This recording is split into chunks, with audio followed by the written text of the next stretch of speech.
ناظرین، ہمارے ساتھ موجود ہیں ڈاکٹر صاحب کے شاگرد پروفیسر شاہد عباس صاحب. آئیے ان سے بات کرتے ہیں. جی پروفیسر صاحب، کیا کہیں گے آپ؟ جی بسم اللہ الرحمن الرحیم. مجھے یہ اعزاز ہے کہ ڈاکٹر اسد اریب صاحب میرے دادا استاد ہیں. میرے استاد بہت بڑے شاعر سید محسن نقوی، جن کا پوری اردو دنیا میں ایک بڑا نام، وہ سر کے شاگرد تھے. اور جب میری پہلی کتاب کرب ناتمام کے نام سے 1997 میں شائع ہوئی تو اس کے مضمون کے لیے میں ڈاکٹر اسد اریب صاحب کی خدمت میں حاضر ہوا.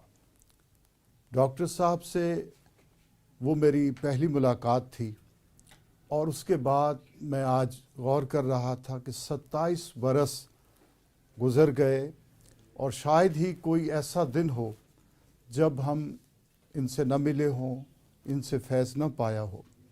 یہ ایک بہت بڑی ہستی کا نام. میں رات ہی کا ذکر کروں، ایک کتاب کی تقریب رونمائی تھی اور مجھے آدھ گھنٹہ پہلے دعوت دی گئی کہ آپ ضرور آئیں. آپ یقین کیجئے کہ میں نے اس تقریب کے لیے 10 منٹ میں مضمون لکھا، اور جب میں مضمون لکھ رہا تھا میرا جی چاہ رہا تھا کہ میں جیسے ہی ڈاکٹر صاحب سے ملوں گا ان کے قدم چھوؤں گا، کہ یہ سب کچھ ان کی عطا ہے. ڈاکٹر صاحب ایک مجسم تہذیب کا نام، ایک مجسم اردو کا نام، ایک مجسم استاد کا نام. ایک لفظ میں پوچھنے کے لیے حاضر ہوا کہ ڈاکٹر صاحب اس لفظ کے کیا معنی ہے؟